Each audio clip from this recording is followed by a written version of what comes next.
嗨，大家好，我是欣然。不知不觉中，2周不到的休赛期旅行就快要结束了。最期待的这一站虽说很短，但能享受多少就算多少吧。这一次，我们来到了瑞士。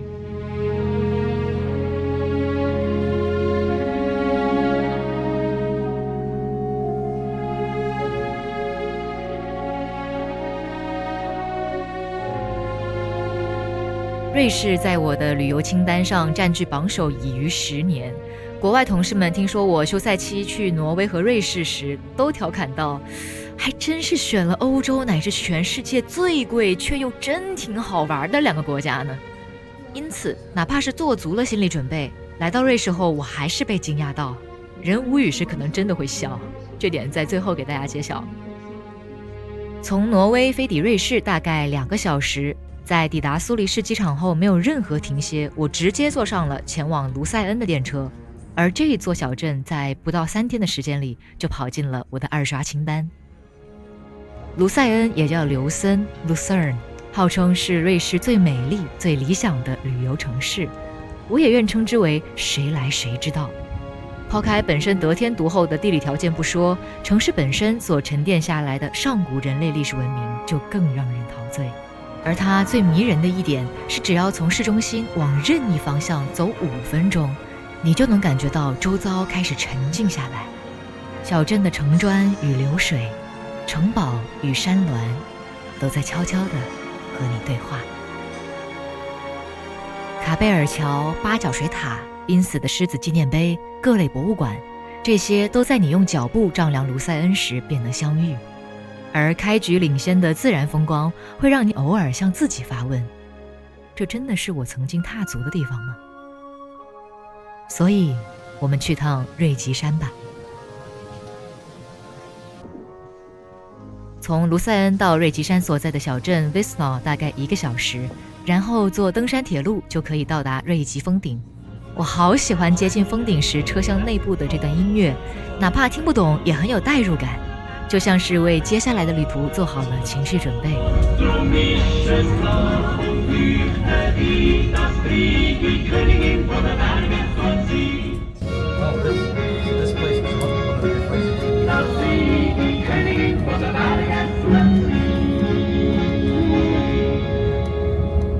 在走下列车的那一刻，你也许就能明白为什么它拥有山峦皇后的美称。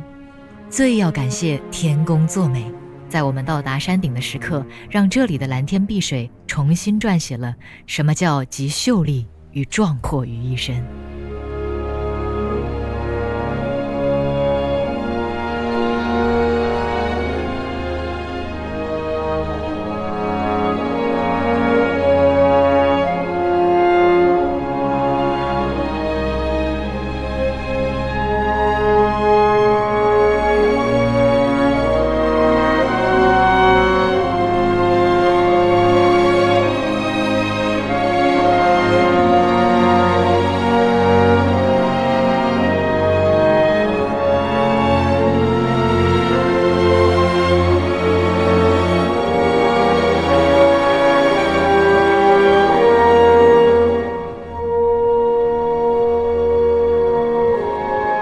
云在你的脚下，在你的眉梢，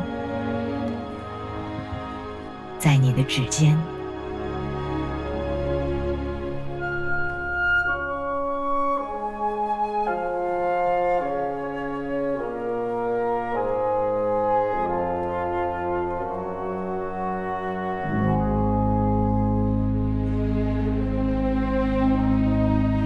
它们渲染自然的葱郁，然后放在你的眼前。置身其中，你也难以分辨到底是延伸开去的绿是瑞吉山的主角，还是水天一色为瑞吉山最绝。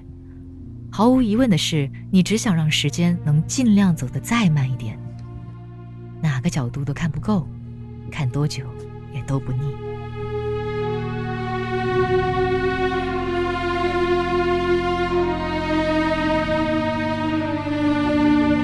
界石，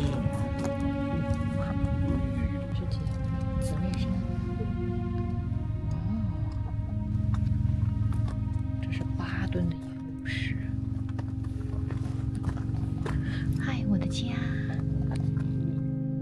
这并不是瑞吉山最美的季节，不是盛夏的绽放，也不是深冬的尽头，却依然美得让人放缓的脚步，想在视线里的各处停留发呆。原本给瑞士安排了1周的时间，但由于后续临时有新的变动，所以不得不放弃了后面前往 Interlaken 和 Grindelwald 的全部行程。尽管没能更多的享受属于阿尔卑斯山脉所孕育出的叹为观止，但瑞吉山已足够令人梦回，所以下次一定会再见的。最后再聊聊他们的饮食和交通。超过1周或往返城市多的话，更建议买他们的通票或半价票，不然10分钟电车耗费270人民币乃至更多只会是常态。更多的运用你的双脚吧。饮食方面，当地菜我选择了评价较好的一家，有代表性的芝士小火锅，沾着其他菜一起吃。但总体感觉这家的味道很得，就这么一小盘和一杯饮料，500块干出去了。瑞士的意大利菜做得很不错，尝了2家各有千秋。在离开前抱着猎奇的心理去尝了家米其林指南上的泰国菜。凭良心讲，如果这家的水平放到物价偏高的上海，人均高于200我会聘问号的程度，但吃完人均1000。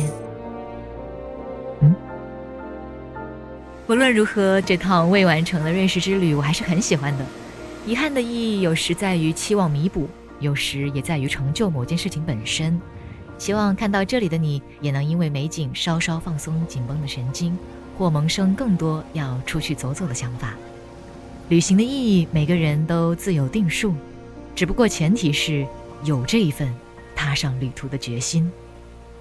我是熙然，下次再见。